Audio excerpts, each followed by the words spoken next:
Halo teman-teman, apa kabar? Semoga kalian semua selalu sehat dan menjalani hari yang menyenangkan. Pada video kali ini saya akan membahas sebuah alur film action terbaru berjudul Take the Knife. Film ini bercerita tentang sebuah prank penculikan yang berujung perampokan.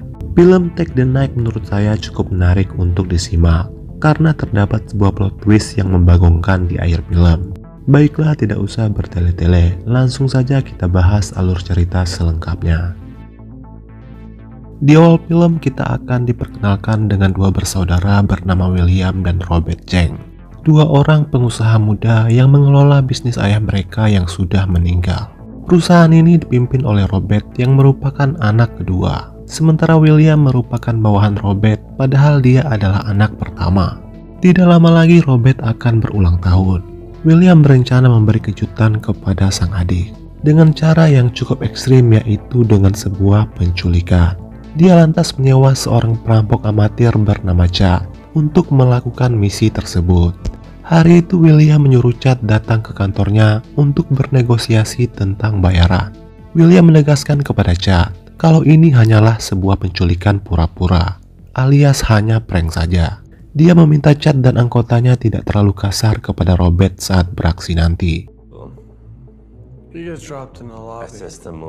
Robert sempat melihat William berbincang dengan Chad di ruangannya. Dia terlihat penasaran dengan tamu sang kakak yang tidak pernah dia lihat sebelumnya. Sekretaris William yang bernama Melissa sebenarnya mengetahui tentang prank yang direncanakan oleh William. Namun William meminta Melissa merahasiakannya dari Robert. Melissa terpaksa menurutinya karena dia takut dipecat. Apalagi dia butuh uang banyak untuk biaya pengobatan anaknya di Polandia. Setelah negosiasi selesai, Chad langsung mengumpulkan semua anggotanya untuk berkumpul. Mereka adalah Justin, Senen, dan juga Teddy yang merupakan adik Chad. Chad lantas memberitahu anggotanya tentang rencana penculikan tersebut. Di rumah, William bertanya kepada Robert, seperti apa pesta ulang tahun ke-25-nya nanti. Robert berkata, kalau dia mungkin tidak akan merayakannya, karena saat ini dia tengah fokus dengan proyek penting yang sedang dia tangani. Di siang harinya, Justin berhasil membobol sebuah mobil yang akan mereka gunakan untuk melakukan penculikan.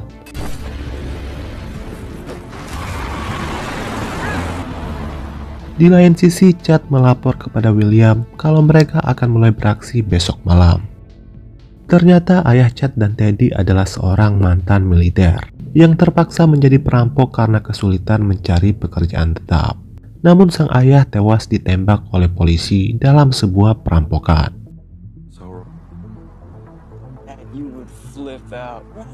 Di kantor, Robert marah dengan William yang tidak becus dengan tugasnya. Namun William malah balik memarahi sang adik yang juga adalah bosnya.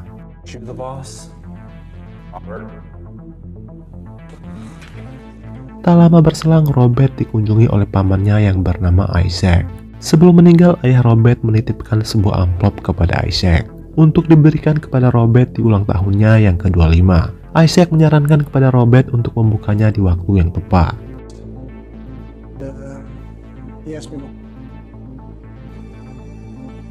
Sebelum pulang kerja, William mengumumkan kepada semua karyawannya. Mereka diminta hadir untuk merayakan ulang tahun kejutan untuk Robert yang akan diadakan besok malam di gedung perusahaan itu. Selanjutnya William menemui Chad dan memberinya bayaran uang muka. Setelah itu ia kembali ke rumah. Di sana terlihat Robert masih sibuk bekerja. Di dalam perangkas, William menemukan amplop yang diberikan oleh pamannya. William yakin amplop itu berisi surat rumah yang akan diwariskan kepada Robert.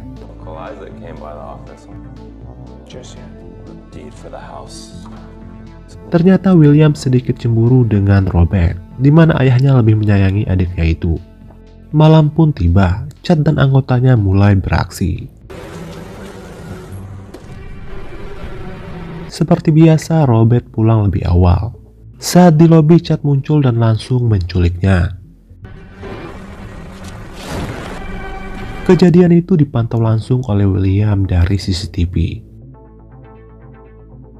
Robert kemudian dibawa ke sebuah bangunan kosong dan diikat di sebuah kursi.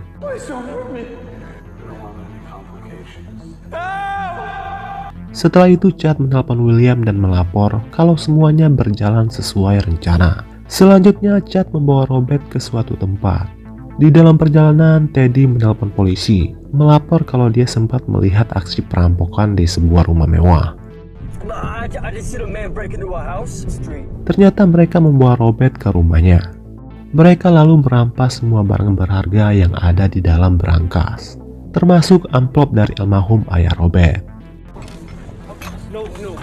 Entah dari mana Chad tahu kode berangkas di rumah Robert. Selanjutnya mereka membawa Robert ke gedung perusahaannya. Sesampainya di sana, Chad dan kawan-kawan langsung keluar lalu membuka bagasi mobil. Selanjutnya mereka berlari menaiki atap gedung dengan menaiki tangga. Tak lama Robert pun keluar dan berusaha mengejar mereka. Pada saat yang sama William, Melissa dan yang lainnya bersiap memberi surprise. Namun Chad dan anggotanya malah berubah arah.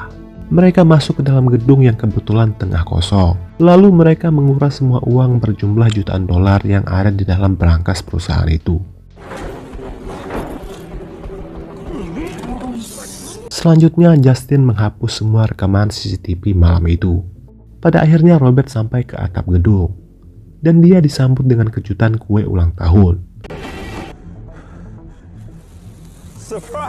Menyadari itu, Robert lantas berlari menuju ke dalam gedung, lalu disusul oleh William. Namun Chad dan gengnya sudah keburu kabur. Robert dan William lantas mengejar mereka. Ternyata Robert sudah tahu tentang rencana penculikan pura-pura tersebut, karena sebelumnya dia telah diberitahu oleh Melissa. Namun Robert tidak menyangka William akan memberitahu mereka kode berangkas rumah dan perusahaannya. Namun William menyangkalnya. Dia merasa tidak pernah memberitahu Chad tentang kode berangkas tersebut. Pengejaran terus berlanjut. Lalu tiba-tiba Chad menghentikan mobilnya dan menyuruh Robert mengambil sendiri amplop itu. Tanpa pikir panjang, Robert turun berniat untuk bernegosiasi dengan mereka. Namun bodohnya William malah turun dari mobil. Chad yang panik langsung menembak leher Robert.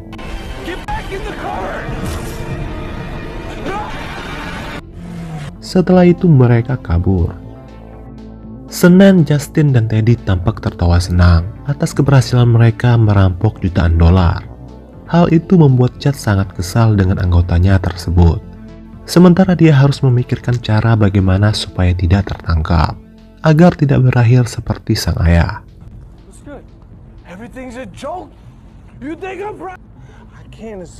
Selanjutnya mereka meninggalkan mobil curian tersebut di suatu tempat. Setelah itu mereka pulang ke rumah masing-masing.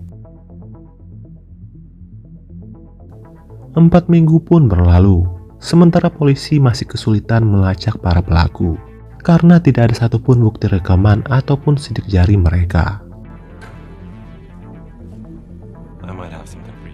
Setelah melawat makam ayahnya, William kembali ke rumah.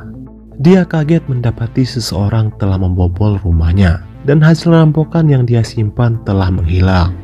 Di sana terdapat sebuah not dari Justin yang menyuruhnya datang ke sebuah dermaga. Tak lama kemudian Robert muncul.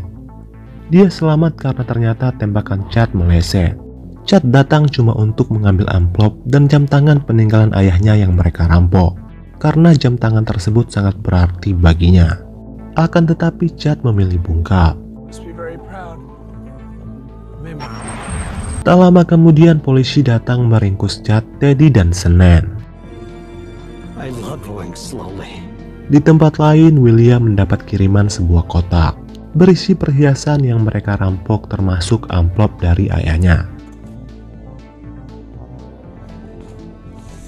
Ternyata amplop itu bukanlah surat rumah, namun hanya sebuah surat berisi curhatan dari almarhum ayahnya, di mana ternyata sang ayah menyayangi William sama seperti ia menyayangi Robert. Tak lama Richard kembali dan dia meminta maaf karena selama ini telah salah mengira ayahnya pilih kasih.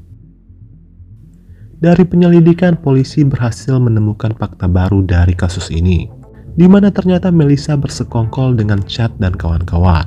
Dialah yang telah memberitahu Chad kode berangkas rumah dan perusahaan Richard. Rupanya Richard dan Melissa adalah pasangan kekasih. Di depan polisi, Melissa memang mengakui keterlibatannya. Namun polisi tidak tahu kalau Melissa jugalah yang telah mencuri hasil rampokan itu dari rumah Chad. Bitcoin itu Melissa ambil dan diuangkan untuk biaya pengobatan anaknya. Sedangkan perhiasan dan amplop dia kirim kepada William. Melissa tidak hanya berhasil mengelabui William, Robert, dan polisi, tapi dia juga berhasil mengelabui Chad dan anggotanya, dan film pun selesai. Oke guys, gitu aja dulu video hari ini. Semoga kalian terhibur dan sampai jumpa lagi di video berikutnya.